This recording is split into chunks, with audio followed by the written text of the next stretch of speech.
guyyaarraa barumsa keenya kutaa 71ffaa ibsa macaafa qulqulluu kan jedhu ergawwan wal wajjiniin ilaalla. Ergawwan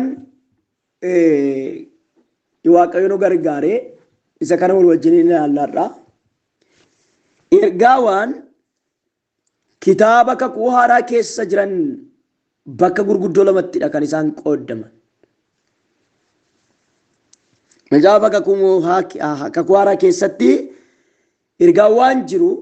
Ergaawwan kun immoo bakka gurguddoo lamatti qoodamu. Isaanis tokko ergaawwan Phaawulosiif barreessee fi lammaffaan immoo ergaawwan ergamoota biroon barreessan. Ergaawwan Phaawulos barreessee fi ergaawwan ergamoota biroon barreessan jechuudhaan bakka lamatti qoonnee ilaalla jechuudha. Isaan kana yommuu ilaallu Phaawulos jalqabatti maqaan isaa Saa'ol nama jedhamaa turedha. Maqaan Phaawulos inni jalqabaa Phaawulos miti. Maqaa dhaloota isaa miti.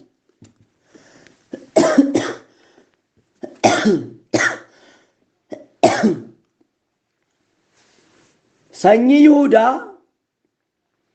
Ibrticha gosa Biniyaamiin yoo ta'u, abbaan isaaf haati isaa dhalachuu Phaawulos dura tarii ari'atama isaa fi haati isaa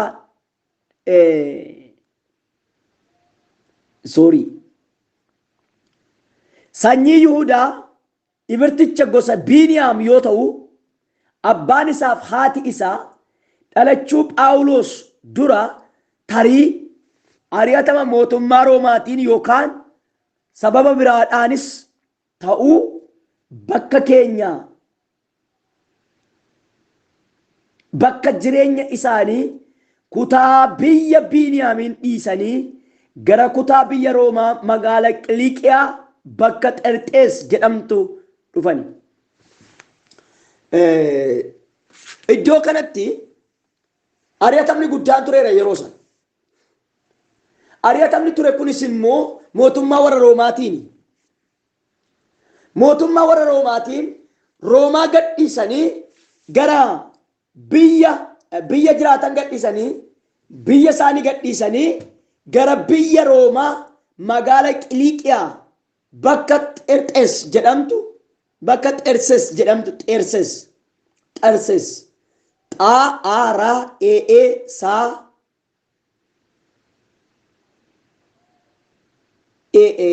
saachuudha. Irranis ni deebi'a.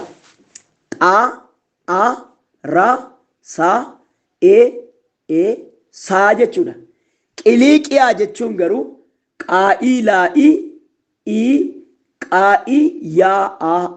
jechuudha. Qubee isheen isinitti hime tarii warri qabattan jiraachuu dandeessu waan ta'eedha. Biyya isaanii gadhiisanii ari'atama sanaan biyya isaanii gadhiisanii kan isaan gara biyya Roomaa magaalaa Qiliiqiyaa Xarsees bakka jedhamtutti kan isaan dhufanii ari'atama yeroo sana jirurraa kan ka'edha. Phaawulos bakka kanatti dhalate. Eessatti? Biyya Roomaa magaalaa Qiliiqiyaa bakka Xarsees jedhamtutti dhalate. Dhalachuun Phaawulos eessa gaafa jedhamu bakki inni itti dhalate Roomaa, biyyi Roomaadha. Magaalli immoo Qiliiqiyaadha. Bakki immoo Xarseesi. Kana gaafa jennu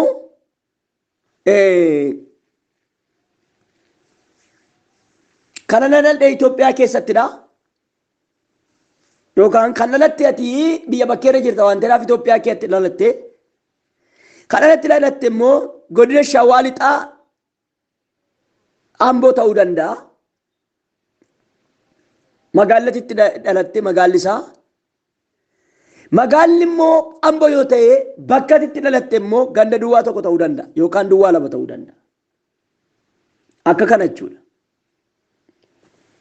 Teessuma magaalaa kanaatiin Phaawulos lammummaa Roomaa qabaachuu danda'e. Eesuma wagaala kanarraa kan ka'e Phaawulos lammummaa Roomaa qabaachuu danda'e. Hojii ergamootaa boqonnaa 22 lakkoofsa 3 irratti akka argachuu dandeessu.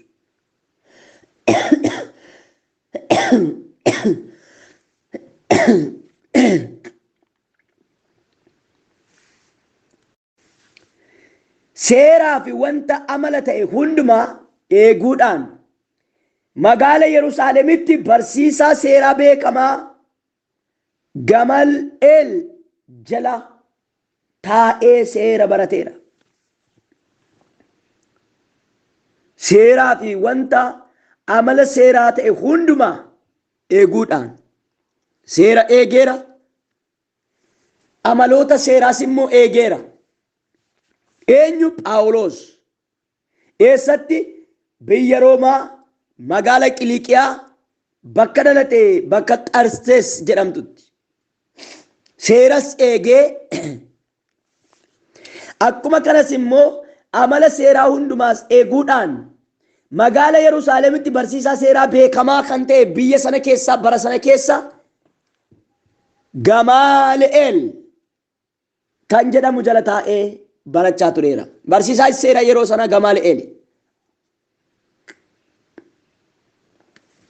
Gamali'eel kun waa'ee seeraa barsiisa. Phaawulos isarraati kan inni barate. Seera kana barachuunis immoo Phaawulos caalmaatti nama bu'aa buusuu danda'u ta'e. Seera kana barachuudhaaf Phaawulos caalmaatti nama bu'aa buusu ta'e. Ilaala. Hin barate barachuun isaa immoo baay'ee nama bu'aa buusu ta'e. Barnoonni achumaa kaasee iyyuu jalqabee jiraachuudha.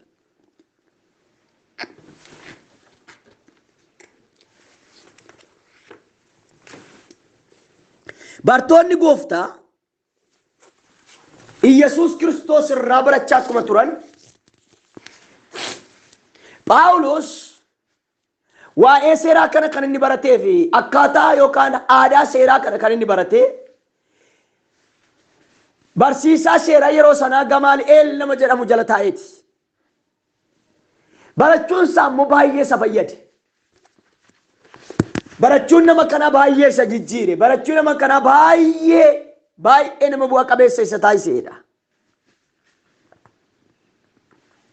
Nama bu'aa buusu akka ta'u isa taasise. Barachuun Phaawulos. Abbaan macaafa Musee fi macaafa raajotaatti akka seera Yihuudootaattis Phaawulos maqaa gadhee tokko illee utuu hin qabaatiin nama jiraatee jiraachaas turedha. Akka macaafa Musee fi akka macaafa raajotaatti eenyu? Phaawulos kun nama maqaa gadhee hin qabne, nama barreeffamni gadheen irraan eegamne, irraan argamne, nama akkasii ture Phaawulos.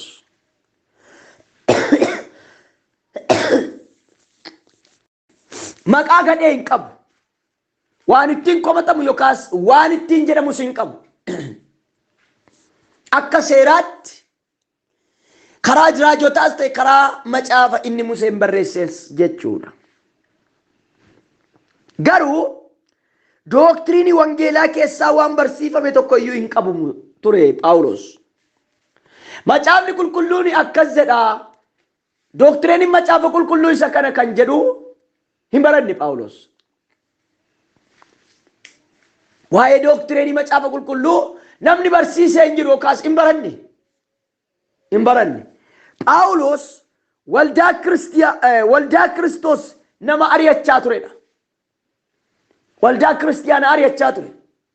Waldaa Kiristoosis immoo ari'achaa turedha Phaawulos.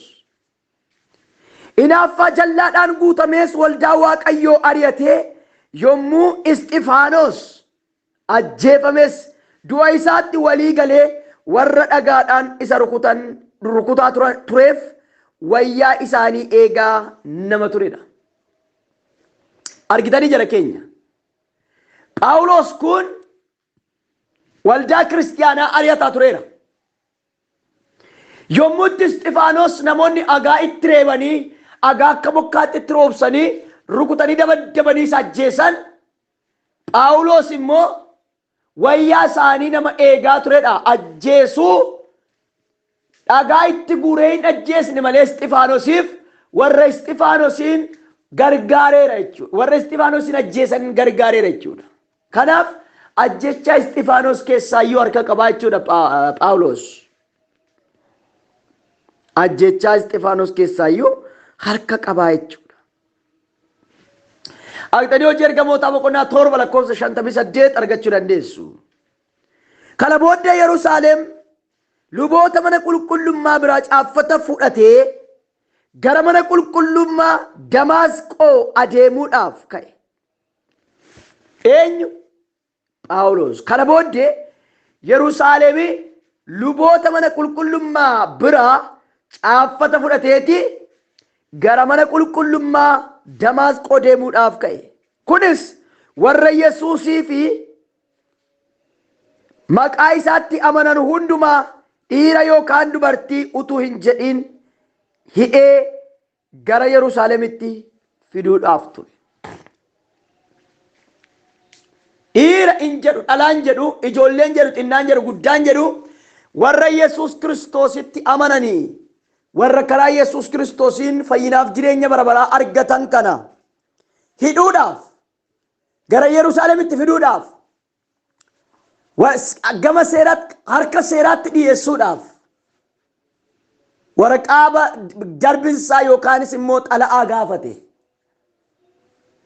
Maal gochuudhaaf kan inni xala'aa gaafate? Jara keenya kan inni dhaqee xala'aa gaafatee fi karaa ittiin dhaqee jarreen warra Kiristoos Yesuusitti amanan kana dhiira dhalaa utuu hin jedhin xinnaa guddaa beekaa wallaalaa utuu hin jedhin akka isaan Yesuus Kiristoosiin haalaniif akka isaan Yesuus Kiristoos gananii fi qabee fidee harka seeraatti dhiyeessuudhaaf murtoo yerootti godhe waan ta'eedhaaf. Murtoo yerootti godheedha. Phaawulos kun nama gooftaatti namanne ture. Yeroo kana godhu. Maqaan isaas Phaawulos miti, Saa'oli. Garuu gaaf tokko utuu inni ari'achuudhaaf adeemaa jiru Waaqayyo ifa guddaadhaan Waaqarraa itti mul'ate. Waa'ee Phaawulos kana gooftaatti amanuu isaa yommuu ilaallu inni Damaasqootti dhiyaatee sagaleen Waaqa irraa Saa'ol Saa'ol maaliif na ari'atta jedhu irratti dubbate. Saa'ol maaliif na ari'atta jedheeti erga Damaasqootti dhiyaatee booddee Saa'ol Saa'ol maaliif na ari'atta ittiin jedhe. Sagalee guddaa kana dhaga'e eenyu? Saa'ol. Sagalee kana erga dhaga'e booddee Phaawulosis kufee eenyu ati yaa gooftaa jedhee gaafate. Inni fa guddaadhaan natti dhufte kun eenyu ati? Inni sagalee guddaadhaan irratti dubbachaa jirtu kun eenyu jedheeti in gaafate. Kan nama ajaa'ibu deemuu waan dadhabeedhaaf kufe. Guyyaa tokko Phaawulos kun yaa gooftaa jedhee hin beeku. Har'a garuu eenyudha ati yaa gooftaa? Uffe ilaalaa. Eenyudha ati yaa gooftaa? Inni akkas humna guddaadhaan narratti mul'atte kun. Inni akkas ifa guddaadhaan narratti mul'atte kun. Yakkan dalaguudhaaf adeemaa jiru kanarraa na deebisuudhaaf inni natti dubbachaa jirtu kun eenyudha ati yaa gooftaa?